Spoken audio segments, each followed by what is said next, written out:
بسم الله الرحمن الرحيم. اهلا بكم في قناه ست البيت. النهارده ان شاء الله هنعمل مع بعض نعمل الهمبرجر.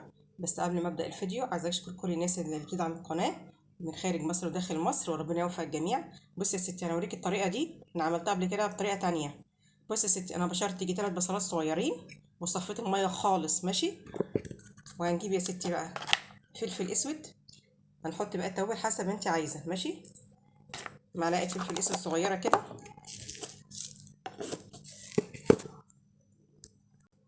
هنحط كمان الملح، التوابل حسب ما انت تحطي بقى، عايزه تحطي قد ايه، ماشي. وعايزه يعني حسب ما انت عايزه تحطي توابل ايه برضه. هنحط كمون،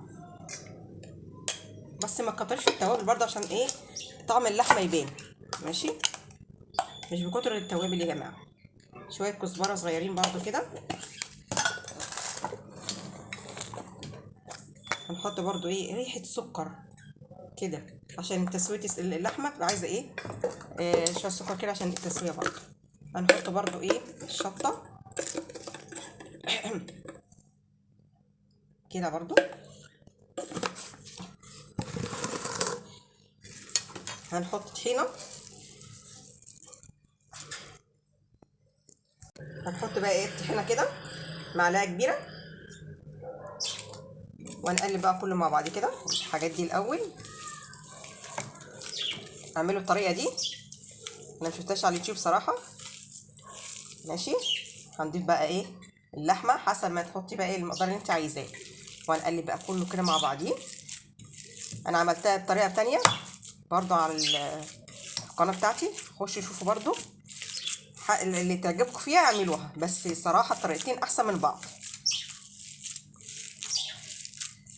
لازم تدعكيها كده وتدخلي كل السواي كل التوابل اللي انت حطيتيها. الشطه شديده قوي يا جماعه، لو عندكم اطفال ما تحطوش، ماشي. لازم الدعكه دي يا جماعه، وبعد ما تعملوها تحطوها ايه في التلاجة شويه. المنظر ده لازم تدخلي كل التوابل والحاجات اللي انت حطيتيها مع اللحمه كده. وفي ناس بتعملها في الكبه شويه، يعني الحاجات دي كلها تحطها في الكبه تاني، بس كده ايه، جربوا الطريقه دي هتعجبكم. هنخلص بقى ونيجي مع بعض. ده غطا بتاع بطرمان يعني اتكسر فانا مرميتوش. هنجيب ورقه تلاجة زي كده وهنحط بالنظام ده كده، ماشي. وايه، ونعمل بقى الكور وايه، ونيجي مع بعض. بصوا، انا عملت اهوت الكيس اهو، وحطيت قطعه اللحمه كورتها ورحت ايه دايسه عليها كده عشان تطلع يعني منظر، يعني ماشي زي بتاع بره. لما طلعت بصوا بقى منظرها عامل ازاي، ولا سميكه قوي ولا ايه رقيقه قوي. بصوا عامله ازاي، حلوه قوي من الطريقه دي. لو عندك بطرمان يعني غطا بطرمان يعني كسر، ما ترموش، اعملي الغطا دي، يعني اعملي قصدي الغطا وحطي بقى كوري الكفته واعمليها. واحده كمان اهي، ماشي. بصوا اهي، يعني نرمي عند كده، ادي المنظر اهو. بصوا المنظر، هنقلبها معاكم برضو وشوفوا ايه منظرها عامل ازاي. بصوا اهي كورت الفوره وافردها بقى كده، المنظر ده كده حسب ما انتوا عايزين بقى، كبيره او صغيره، ماشي. اهي كده هنحطها بقى في الطاسه ونيجي مع بعض. بصوا اهي، بصوا يا جماعه عامله ازاي، ولا فكت ولا اي حاجه اهي. دلوقتي احنا نعمل صوص اللي اتحط مع الهمبرجر. هنحط كاتشب وهنحط المايونيز، ماشي. هي الخلطه دي بنتي بتعملها، هي بتحب تعمل الخلطه دي قوي. المنظر ده كده هتفضي كل الكيس كده ونيجي مع بعض. ادينا الكاتشب، هنفضي كمان المايونيز اهو. الطعم المايونيز مع الكاتشب يا جماعه بيدي طعم حلو قوي مع الهمبرجر، دي بتبقى خلطه حلوه قوي. جربي الطريقه دي هتعجبك قوي جدا.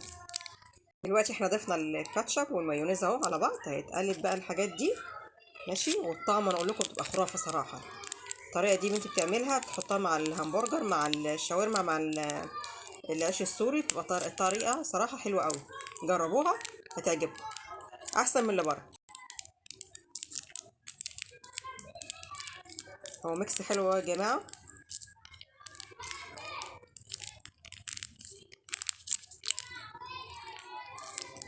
احسن ما تشتروا من بره كمان. بصوا احنا حطينا معلقه شطه عشان هم بيحبوها يعني سبايسي. لو انتوا عندكم اطفال ما تحطوش يا جماعه، ماشي. بتدي طعم حلو قوي للسندوتش يعني. بصوا المنظر شكلها حلو قوي. بصوا بقى نحط بقى الايه الصوص اللي احنا عملناه المنظر ده كده.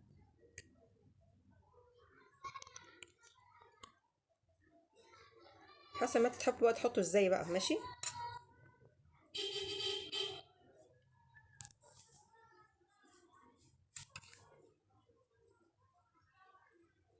احسن من نشتري من بره يا جماعه، والله عملنا النص كيلو قطع قد كده ما شاء الله. شوفوا انتوا بقى السندوتش بيجيبوه من بره قد ايه بكام يعني. المنظر ده كده تقفلي كده وبألف هنا وشفا. المنظر ده بألف هنا وشفا.